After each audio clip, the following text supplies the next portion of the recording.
eu trago, desde o primeiro podcast, a seguinte reflexão. A questão da motivação. O que motiva alguém a escolher a profissão que escolhe? E eu vou continuar questionando isso. Agora, professores que estão me assistindo, numa boa, né? É algo que precisamos pensar, assim, enquanto sociedade mesmo. Por quê? Por exemplo, eu, né, escolhi ser psicóloga. Eu posso ser uma psicóloga que não gosta de gente? Acho que não vai rolar, né? Posso ser uma psicóloga que não tem empatia? Posso ser uma psicóloga que não tem poder de observação para tentar pegar nas entrelinhas o que o paciente está dizendo? Não. Né? Quando eu decidi ser psicóloga, obviamente, eu sabia com o que eu ia lidar.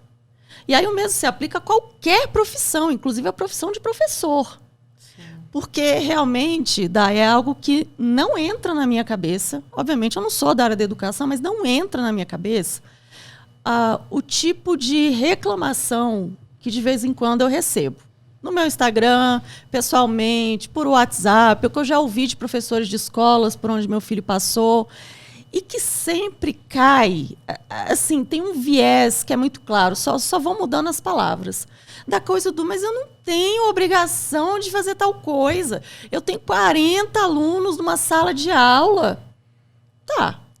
Primeira pergunta que vem à minha cabeça é: quando você fez pedagogia, você imaginava que teria 40 alunos, certo? Você já sabia. Porque ninguém dá aula para 10 alunos, a não ser que seja uma escola muito diferenciada.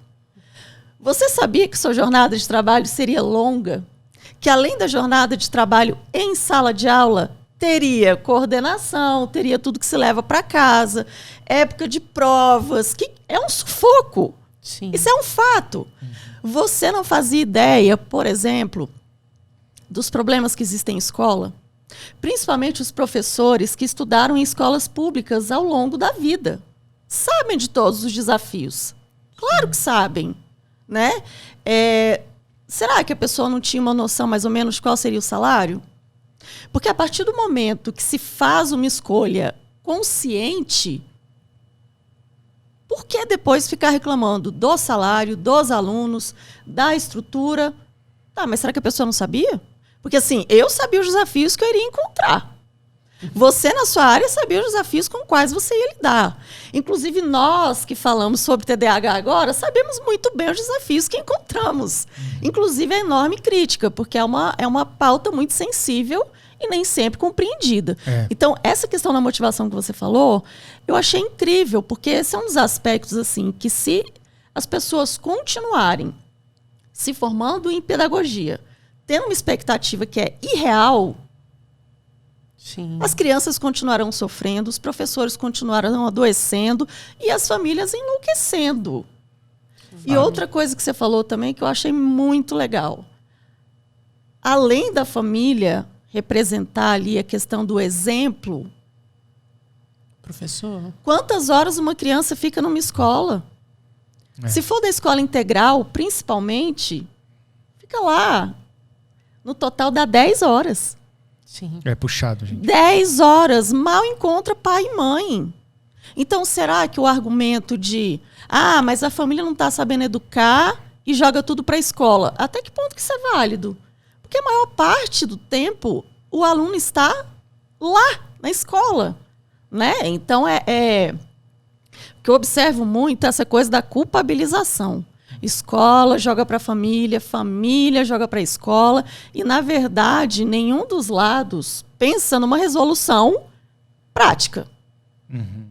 Que estratégias? Você acha que está faltando isso? É o pessoal parar de reclamar um pouco para assim, beleza, como é que a gente resolve isso daqui? Porque assim, Yuri, a minha cabeça ela opera muito nisso. Eu sou muito focada na resolução de problemas. Uhum. Inclusive, durante os meus atendimentos, eu trabalho muito isso com os pacientes, porque o simples reclamar não muda o que já aconteceu. É fazer mais do mesmo e querer um resultado diferente. Então é isso, tá? Não está dando certo. Ok, o que pode ser feito? É o professor particular, que aí sim, meu filho vai ter ali um tempo individualizado? É procurar uma terapia? É procurar uma psicopedagoga para complementar? É buscar terapia ocupacional, que ajuda também, principalmente as crianças que são mais impulsivas? É o quê? Mas aí, o que eu observo também é o seguinte, até mesmo as famílias que fazem esse movimento, aí nós vemos um lado claramente fazendo esse movimento.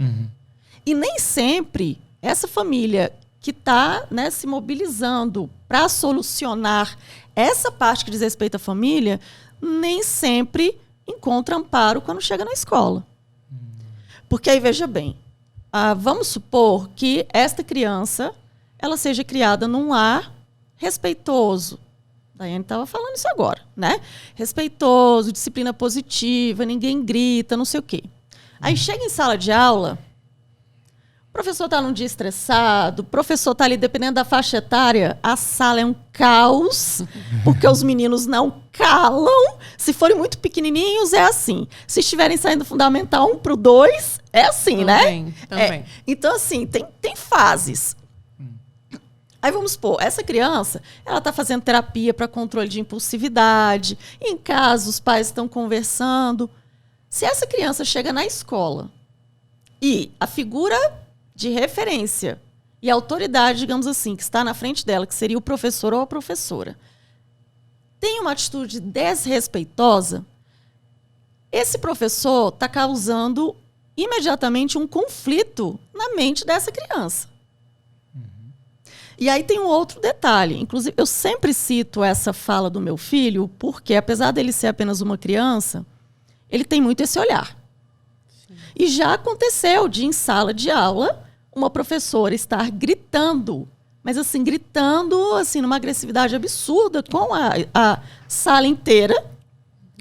E ele, né, super dotado, questionador, que é, na mesma hora, professora, você percebeu que você está exigindo respeito, sendo que você mesma, que é adulta, não está fazendo isso?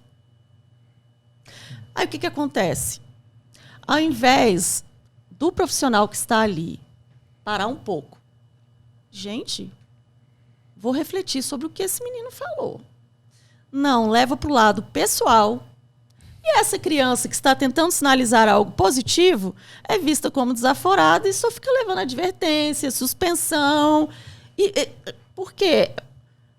E a escola continua dizendo, mas o seu filho continua sendo mal educado. Gente, mas naquele ambiente é isso que ele está recebendo. Ele está sendo exposto àquilo. Como que ele vai modificar o comportamento? Vira uma briga de poder, né? Exato, briga de poder e veja bem, a pessoa, ela processa com o fígado o negócio. Sim, é uma coisa visceral. Visceral. Assim, leva pro lado isso pessoal. porque a gente sabe que não é só uma questão de aprendizado. A criança que está em sala de aula tendo essas dificuldades, ela também está sob a questão disciplinar. Sobre a questão de estar conversando ou não, se está chamando atenção ou não, se está fazendo palhaçada ou não, se está respondendo o professor ou não. Cada caso no seu caso. Sim. Então, a adequação, ela pode vir não apenas, obviamente, do tipo, senta na frente, não sei o que. Eu odiava sentar na frente. Isso não resolve. Não resolve. Eu ficava numa ansiedade, porque meus amigos estão lá atrás, o que eu estou fazendo na frente? Eles conversam todos os dias, eles estão reforçando laços, e eu tô lá na frente, fazendo uma galera perto de uma pessoa que eu odeio. Pra quê? E outra coisa, né? Às vezes esse sentar à frente é ficar ali ao lado da porta, todo mundo da escola passando ali ao lado. Cara, e o TDAH desatento virando a cabeça toda hora. Ou seja, continua ele olha tudo e não aprender nada. Então veja que essa questão da adaptação, da adequação, ela tem que ser muito mais 360 na falta de nome. Aí chegamos ao PEI, né, Yuri?